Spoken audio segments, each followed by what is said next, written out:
Hello and welcome. I'm Al Barrows, and this is UFO Disclosure, the podcast that's meant to show an average person's reaction to all the UFO, UAP news from the internet, books, experiencers, and even our government. Today, I'll be speaking with Marcus Lowth. He is a freelance writer. He is also the writer and owner of MeTimeForTheMind.com. He also is the editor-in-chief of UFOinsight.com. And he is also the author of the book we'll be discussing today, From Deep Within the Archives of UFO Insight. Hi, Marcus. It's a pleasure and an honor to have you on UFO Disclosure. Thanks for being my guest. No problem. Thank you. Thank you for inviting me. So I'm just going to show our audience what the cover of the book looks like. Okay. And I got mine on Amazon. I'm Yeah, sure that you probably know. You can tell them where they can get it as well on your website as well, UFO Insight. that's right. Yeah, yeah. Neither of those will work. So I really enjoyed your book. Okay. It's a reference, almost a reference guide to almost all the UFO encounters that have happened in our modern day era. Mhm. So many stories, I couldn't decide which ones to pick. And in the introduction, you do mention that you're putting them out there for people to decide for themselves, which is a Mhm. very objective way of going about it, a scientific approach, if you will. And I Mhm. appreciate that. There's no narrative behind it. You're just putting the stories out there as they were told from the witnesses, Yeah. and letting the reader um, absorb and decide for themselves. Um, where did the stories come from? You mentioned various platforms. I assume you mean the internet and Yeah, I magazines. mean, the book came out of articles that were originally written for UFO Insight, and as I say, they came from the internet is one source, old newspaper articles, old copies of Flying Saucer Review, that kind of thing. One or two accounts in there were told to me directly by readers of UFO Insight, so we put them in. The guy behind UFO Insight was kind of behind the scenes. So it's my writing, but we kind of conceived the project together. And we wanted to include really the most bizarre, the most outlandish, not some sightings such as the Phoenix Lights or anything of that nature. Ones that are a little bit lesser known, but certainly we're looking for very bizarre accounts. And as you said, I didn't want to write it as if from a believer or a skeptic point of view. It was really, this is what this guy said, this is what this lady said, and what do you think? And I think as a researcher and a writer, I think that's the best way to approach anything of this nature. I agree. And your introductions and conclusions are also a nice addition, by the way, Marcus. Thank you. Um, I did notice as I was reading the stories, and by the way, just for my audience, the stories are fairly short, but very Mm-hmm. compelling. So it's an easy read. And there Mm-hmm. are, I think, over 60 stories. And Yeah, that's right. I'm a longtime fan of UFO encounter stories. And there are a few that I recognize, but I've read, I've been a fan of UFO Insight for a while, so I remember them from that. Yeah, But there are quite a few that I had never heard of before. So right. that did catch me off guard, and I'm sure you'll catch a lot of people off guard. Um, and as I was reading all these stories, I started to find a thread, some sort of similarity in the details. And you mentioned that in your introduction. Some of the things that I noticed, for example, are there seems to be a lot of telepathy involved in these Mhm. encounters with the aliens. Yeah, Um, I think there's a sulfuric smell that I remember from a few of those stories. yeah, that's Um, right. of course, the tight-fitting suits, which I selected or isolated one of the stories that I want to talk to you about. Mhm. It's called the Suit Study 48 Armageddon, a very fascinating story Mm. about a suit that actually seems to be alive. And um, the vessels themselves seem to be organic too in some of these stories. Um, a lot of this information is not generally known, and I'm Mhm. encouraging my audience to purchase the book. I'm sure that even if you're well read on UFO encounters, you will be surprised by quite a few of these stories. Um, if I may, Can we just jump right in to one of the Yeah. first stories, because it has almost everything that anyone would be interested in, and even then some, as far as ET encounters. Um, this would be the night fishing to the underwater base. Okay. Yeah. Yeah. I'm with you. Okay. This is Orlando George Ferrari. Correct.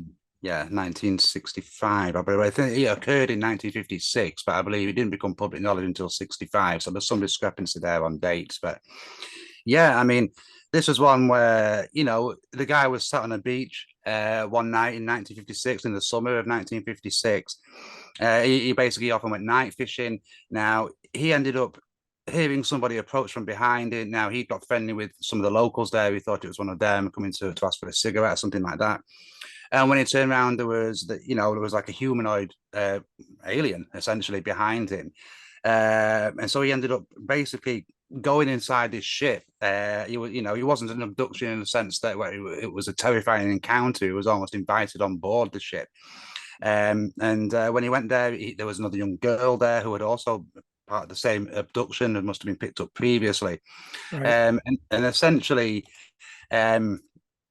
what followed was kind of like experiments, but not of the ominous nature that you would associate with the Greys. These seem to be more to do with how people would react, their emotional state. It involves certain drinking of fluids, consuming egg-like food, if you like, or tablets.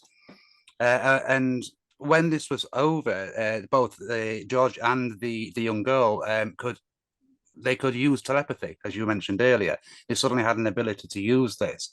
Um, it wasn't as I say, a menacing abduction. It really was more spiritual. I would suppose you would call it.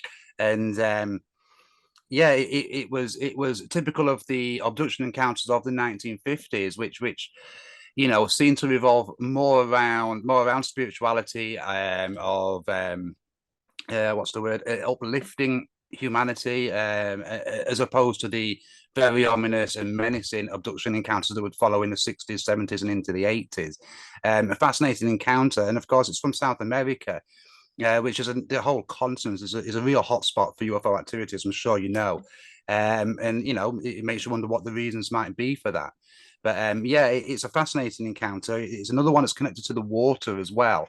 As opposed to, Right. although they did go into space, as opposed to going into the far reaches, he particularly remembered entering the sea, and going to an underwater base. Now, this sounds very outlandish, admittedly, but many serious-minded researchers as well, have voiced similar conclusions, if you like, that these things, whatever they are not coming from the vast reaches of space, or at least not all the time. They're actually coming from the Earth's oceans. And so, it kind of makes sense that some of these encounters will happen in coastal areas, which obviously this one did. You mentioned in the introduction to night fishing that if this turns out to be true, this account, that it could Mhm. prove to be one of the most important decisions in terms of yield of historical information. Um, and as I was reading the story, I was trying to figure out what you meant by that. And you did mention the underwater base, Mhm. um, and there was some sort of reference to Bob Lazar, similar propulsion system, I think. And that Yeah. goes back to what we were saying about similarities and how this might corroborate what later on Bob Lazar said. Mhm. Um, but I think that towards the end, the humanoid or the extraterrestrial was talking about how um, there were 5 different races on Earth, and that originally, and most of them were eliminated, and the only thing that remained was the pineal gland, and that we were the descendants of, I think, of the same humanoid alien species. Or did I misread the story? Yeah, no, that's yeah. From how I understood the report, is that was the only holdover from a previous race. And it's an interesting concept because this runs throughout esoteric teachings. If you remember the guy, I don't know if you'll remember him, Max Spears from the UK.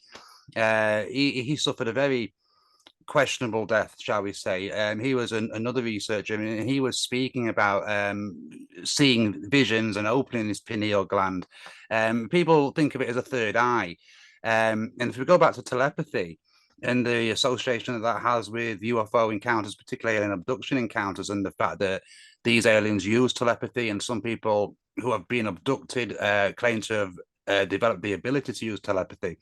This could be a connection to the pineal gland that, lots of people suggest that we don't use nowhere near the capabilities of the human mind. It's for some reason it's shut off to us. We don't know how to access it, things of that nature. And that would make sense because you've got some people who can, they say, see into the future, or they can use telepathy, or all manner of things to do with the power of the mind. And you would think that if some people can do that, then all of us can. It's just that how do we utilize that and open that power? And I think just going on another point here, I think ultimately, although none of us, no researcher can say, well, we know what's behind UFOs and we know what's behind aliens. But I would suggest that a lot of it will revolve around the power of the human mind, and how we perceive reality, even reality itself and what it might be.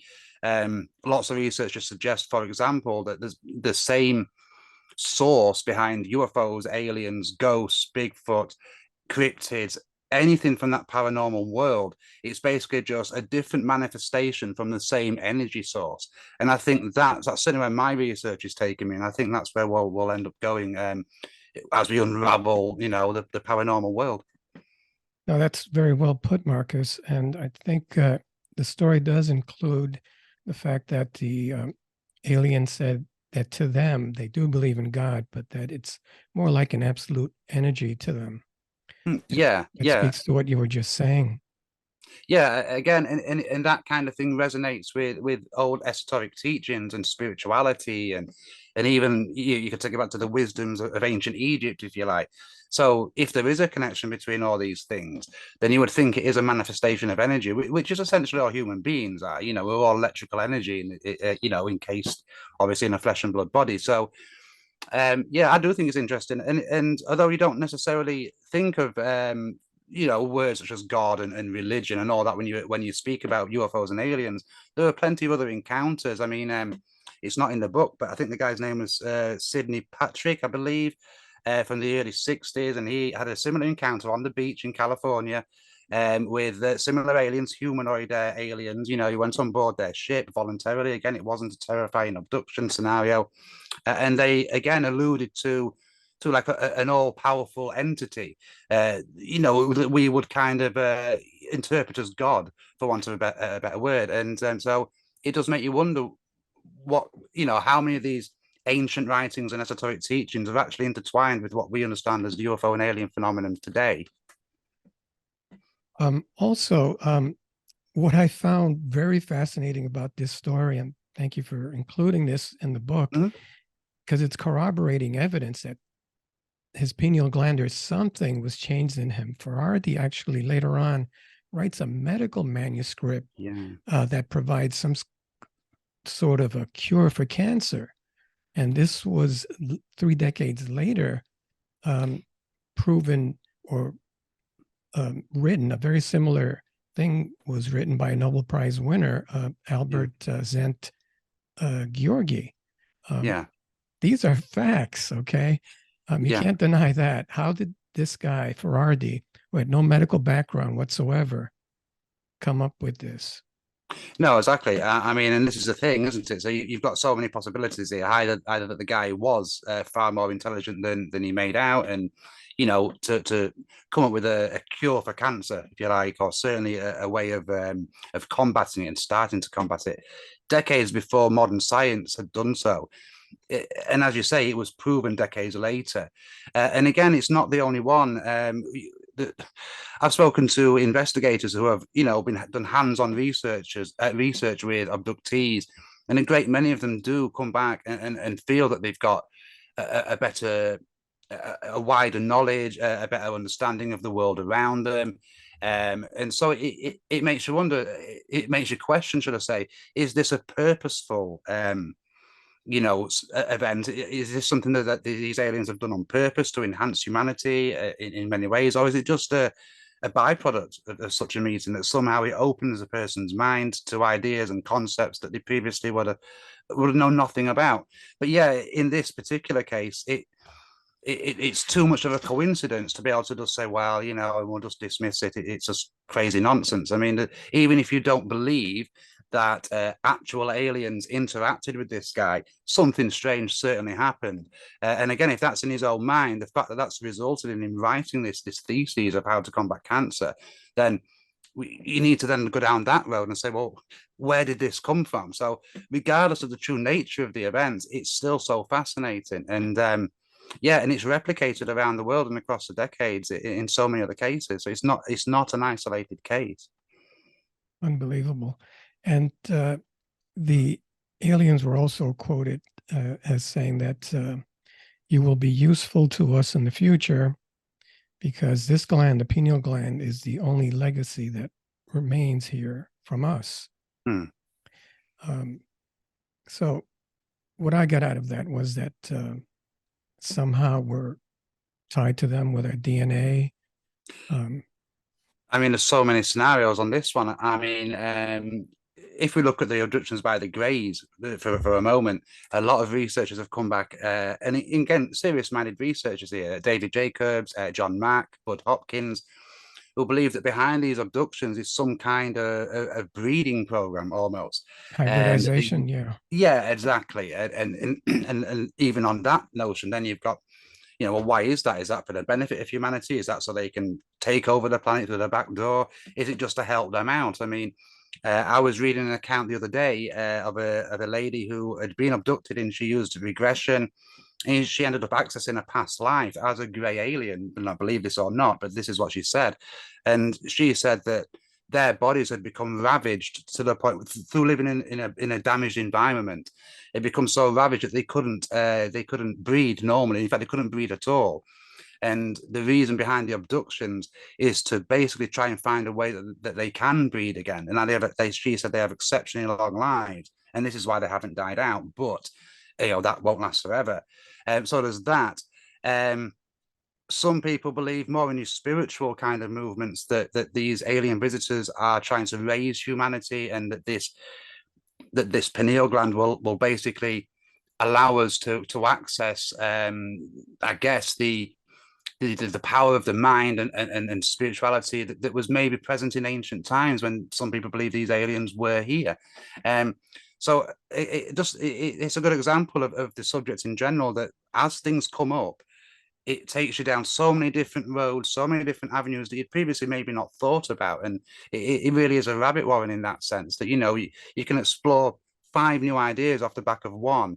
That's what makes it so fascinating, really, certainly to me. This one story contains so much. If I may switch gears now, if I may, Okay. The Dade County alien encounter. I picked that one because it takes place in Florida, and I live in Florida, so I know the terrain pretty well. This one took place in Miami, Florida in 1992, but it didn't take place in the Miami that most people know, not in the city, sort of in the outskirts of the city, in the marshland where there are a lot of vines and trees. And this happened in broad daylight, didn't it, Marcus? Apparently so. I mean, again, it's another encounter, as we said at the beginning, where it is a little bizarre and outlandish on the surface. Now, kind of what drew me to this one was that it came from Linda Moulton Howe, who's a very, very credible researcher, very credible. So automatically you think, well, if she sees something in this, then we're going to explore it. Now, essentially what happened on that day, there was a young lady, and I forget her name. Just let me grab it here. Her name is Catherine Frankovich. Yeah. So Catherine, she was a wildlife photographer, and a good one. She was recognized as being very good. She was out in the Everglades regions, or certainly, like you say, out of the city, in the urban areas, or the rural areas, should I say. Basically just walking, doing a thing with her 2 dogs, and she essentially heard something around her. And when she focused in, she saw what you might describe it, certainly on the top half, as a grey alien, large head, thin body, big black eyes. She remembered it had a particularly strange way of standing, and certainly a strange way of moving, almost like a gazelle as it moved. And we need to bear in mind again, she was a wildlife photographer, so she knew better than most the animals that would inhabit that terrain and just wildlife in general.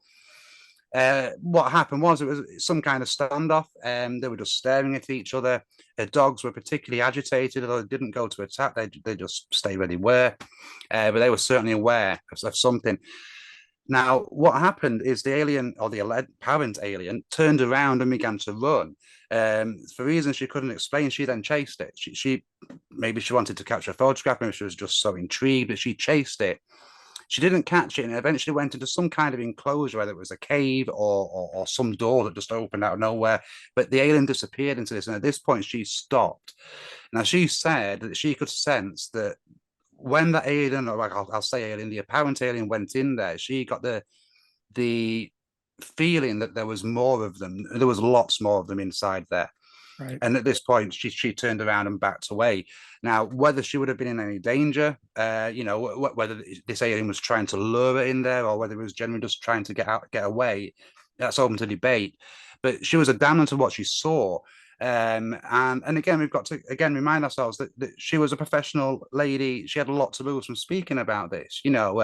People all of a sudden don't want to use her word because she's talking about aliens and things of that nature. So she's got more to lose than gain, as of most people in this situation.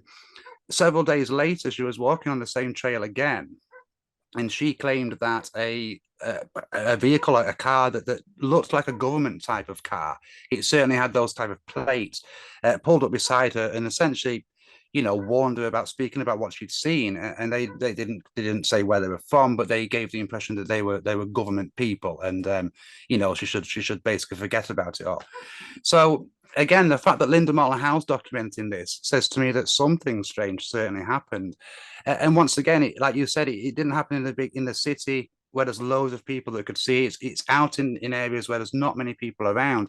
And certainly America, you know better than me, there are vast expanses of land where nobody lives. And there's big forests where there's nobody there. So there's certainly places for these things to hide if they wanted to. But yeah, it's a fascinating encounter.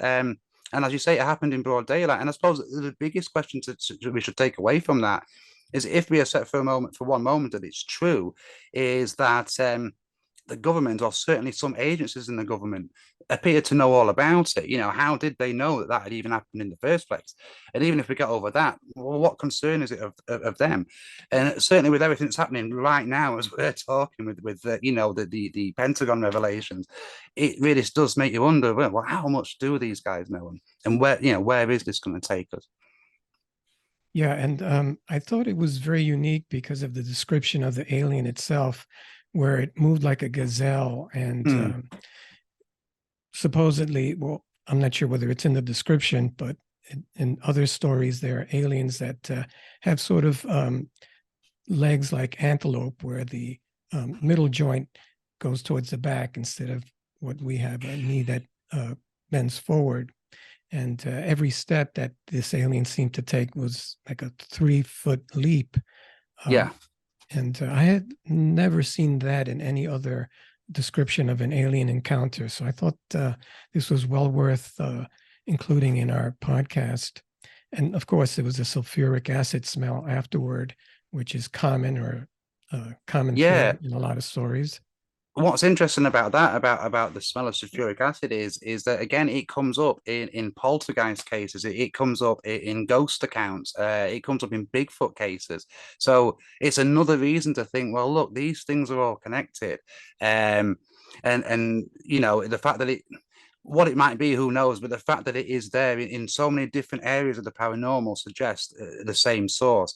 And going back to how awkward it moved again, and I like you, I've not read about any other accounts. I've heard about these apparent greys moving in a robotic manner, or being slightly awkward. But it almost makes you wonder: is that an effect of our gravity on this apparent alien? Maybe in other circumstances, the environment's more controlled when they're near the ships or when they're on board the ships. But because this was out in the open, it does make you question: well, do they have issues moving around in our gravity? Is it not even a grey? Is it another form of alien that we don't know anything about? I mean, if you recall Paul Hellyer, the Canadian Ministry of Defence guy. Now, he said on record too that it's his belief that 4 to 12 different alien races have or are visiting the planet. So we might not necessarily be dealing with just one race. If again we assume that they are actually extraterrestrials, I mean, there could be a wealth of other explanations. But yeah, it's a fascinating encounter. Like the previous one, there's different avenues we can go down with it. But again, I go back to the fact that Linda Moulton have reported on this, and I think that should really alert us that, you know, it's something that we should keep on the back burner at the very least, and certainly not dismiss. Absolutely. Linda Moulton Howe. That's what caught my attention as well. Yeah. And if I remember correctly, the creature or the alien had a tight-fitting suit on as well, and dark black eyes, which are other similarities to the other stories. And I'm just trying to awkwardly transition into my next story here, Right. Yeah. which is the Suit Study 48 Armageddon file. Yeah.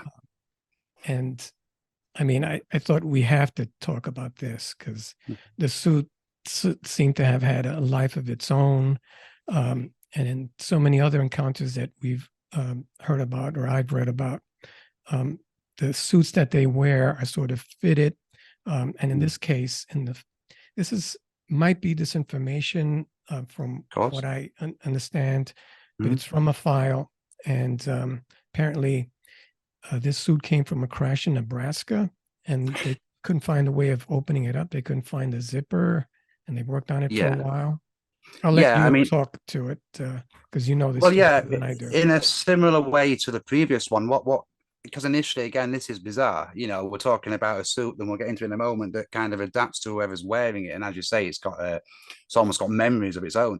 The researcher who as far as I'm aware, first put this into the public arena is Nick Redfern. Now, again, you know, he's a veteran researcher, he's well respected, and the fact that he's got his name attached to it makes you think, okay, well, let's have a read. And we will come back to the fact that it could be disinformation, though, as you mentioned, because that could very well be the case. Essentially, you know, the basics of it is that this suit was recovered from a crashed UFO. Now, again, we might want to keep in mind that there's revelations all over right now about recovering non-human entities and whatnot from UFOs, and that's on official record. They said that this suit, they tried to put it on, they tried to examine it. It was from material that they just didn't really know what it was. One soldier eventually agreed to physically try and wear this suit. Now, to begin with, he couldn't get it on. It was literally like trying to put a sock over your entire body, you know, that kind of thing. As he persisted, though, the suit then essentially came to life and almost enveloped him, you know. So it was like tightly fitting, but literally like made to measure, and it did this automatically, you know, through technology that we just can't understand. Of more unsettling, though, was that when he was wearing this suit, his mind was filled with visions, he said. And he said that these visions were memories, things that, not things that he had seen, but he believed they were the memories and things that the previous owner had seen. Now, whoever that was, whether it was an alien or whoever, what caused most concern was that there appeared to be almost not visions of the future, but memories of apocalypse type scenarios, burning cities, war, and so you know, that begs the question: are these memories of an apparent aliens from a planet, that their planet maybe, you know, ended in that manner, or are they almost predictions of the future, or how they see the end game of their involvement with people on Earth happening? And as I say, it's bordering on outlandish, but because of the researcher who put it out, you kind of pay attention to it. Now, what Nick Redfern went on to point out is that the lady who many suspect kind of released these leaked documents works for the CIA. And again, I'll grab her name. I believe it's Alice somebody. But yeah, we come. So yeah, what he was saying was, it was Alice Bradley Sheldon, and she worked for the CIA, and we haven't got a complete picture of exactly what she was doing a lot of the time. It is being put forward that she was behind a lot of these leaked documents, and the reason that these documents were leaked was almost for disinformation purposes, to put out reports that were so outlandish that then reports of UFOs or even alien abductions that were true would also be lumped into these bizarre reports, and so people would say, "Well, it's all nonsense," and that's something which runs right the way through the UFO investigation, going back to the modern UFO era in the late 1940s. There's always been purposeful disinformation put out. So if that's the case, although that would make the account of this Suit 48 study, irrelevant in the sense that, it's just disinformation. What we need to then ask is, well, why is disinformation being put out in the first place? What are they trying to corrupt and hide through these outlandish accounts? It must be something pretty big if they're going to such lengths, because they don't do this for fun. One thing also to bear in mind is that how Alice met her end. She shot her, I don't know, she killed her husband, no, she shot him. I think she shot him. And it was believed she did so because of his failing health. It was almost a mercy killing. But the fact is, she then apparently shot herself afterwards. So she died in extremely mysterious circumstances, no information left as to why she'd done what she'd done. And obviously, that's going to leave the door open for people to speculate, well, maybe she and her husband, who also had CIA connections, kind of, for want of a better phrase, knew too much. If they were behind these leaked documents of disinformation, then it's only a matter of time before maybe they started speaking about that. And then all this disinformation that's been built up would come crumbling down. So it's an interesting case for two reasons. One, if it's true, then wow, that's some technology, and what have they got? And if it isn't true, that particular case, and it's just disinformation, then we have to ask why our government agencies putting such information into the public in the first place, because they don't do so for their own fun. There's obviously a reason that they're taking up such exercises. Well, either way, this is one of the most bizarre cases ever of reverse engineering of alien technology. Yeah. And going back to your point about disinformation, I've been following the subcommittee hearings here in the United States, and it seemed to be making bit of headway, and this seems to be all because of Dr. Stephen Greer's push. He had his event this past June, which I also covered, and he's pushing for more disclosure from the government, more transparency. Yeah. But there's also a conspiracy theory saying that they're letting you know just enough to spin the narrative to favor them or the powers that be, the Black Ops projects, the USAPs, or even the negative aspects of the US government. Perhaps maybe they just want to ramp up the war machine, keep making weapons. Yeah, I mean, the thing about disclosure, and I've talked about this before on another podcast, is we're in a bit of a frustrating situation or position here, because you almost think, short of producing a flying saucer or an alien on the White House lawn, for want of a better phrase, then no matter what's said, a lot of people are going to be very suspicious. They're going to say, well, you know more, that's not all you've got to say. And as you say, there's already people talking about, this is just disinformation, this is just drip feeding, this is just giving us just enough to placate us, and there could be a lot of truth in that. And I think, and I honestly think that the blame for that lies squarely on the United States government and world governments as well, other governments around the world, because they've treated the UFO phenomenon with such secrecy. They've been so dismissive. They've ridiculed, harassed people who have claimed to have these encounters. And now that they want to come clean, if we believe what they're saying, then they expect us all to say, okay, well, we'll believe everything you say. And I don't think it's going to be as simple as that.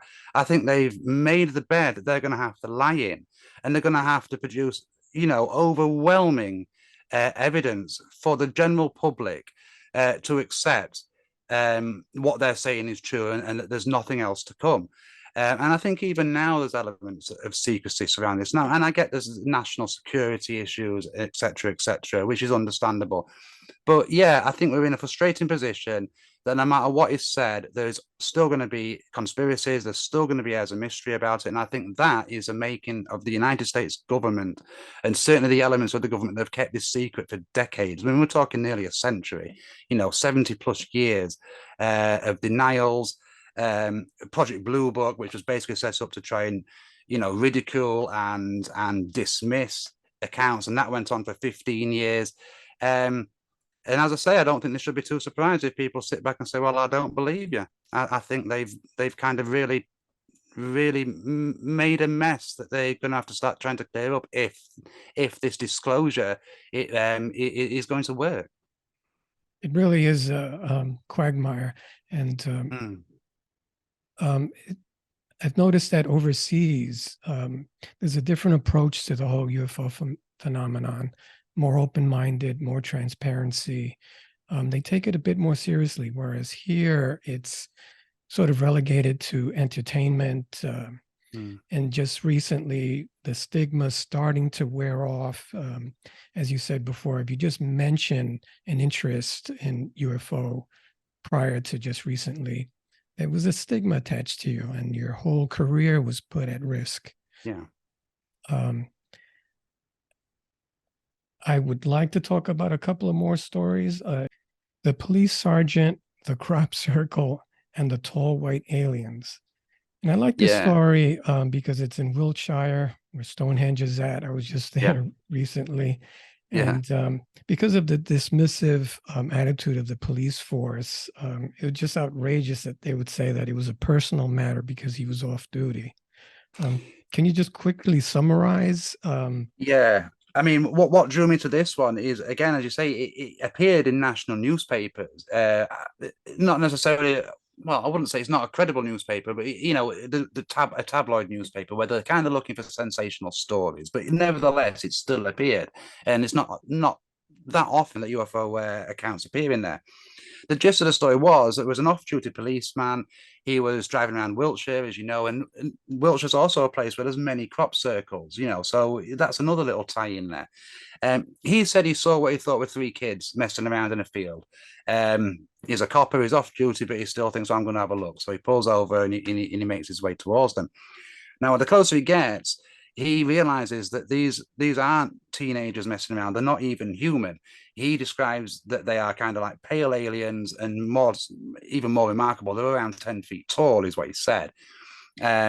He gets so close before he then has to back away, but then things turn a little bit bizarre. The environment around him kind of shifts, and he can hear like electricity around him, sound of static electricity, which again, people who claim to have been close to crop circles forming claim to hear these kind of sounds and this type of atmospheric phenomena, basically he called out to them, but they just turned and went. And the report ended up leaking out into the public.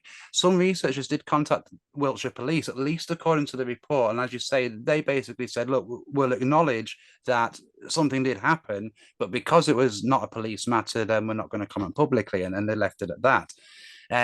So we don't really know any more about it. But again, it's interesting that if we believe that the researchers that wrote this report, that police did comment and say, look, we're not going to comment. So that in itself is an admission that it happened.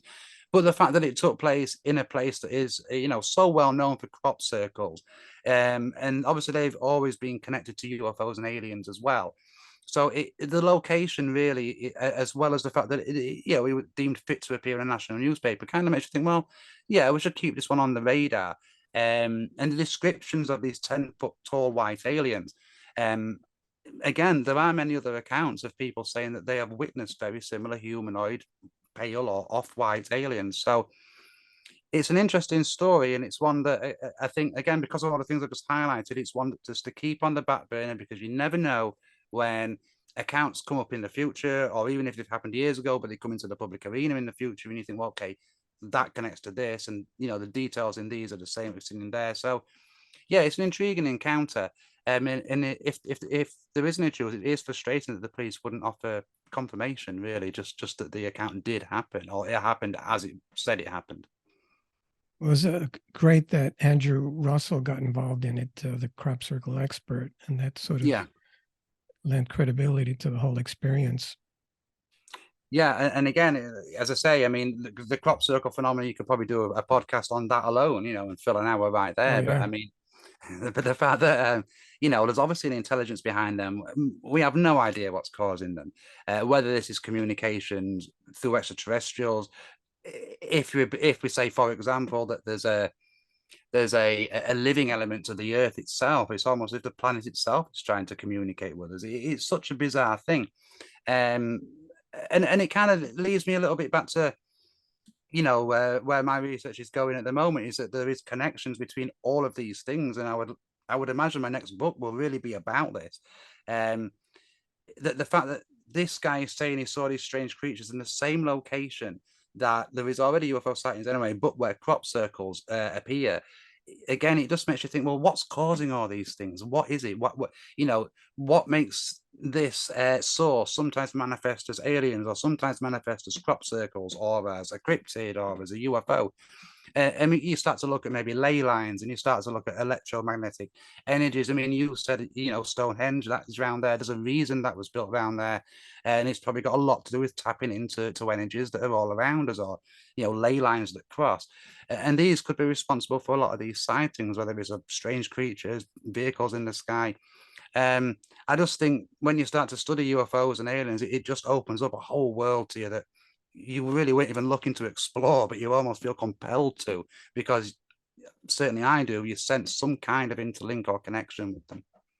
I agree. And I know that around crop circles, oftentimes there are spheres or orbs that are sighted. And some have speculated that these are drones or some sort of a sphere of energy that actually forms these crop circles.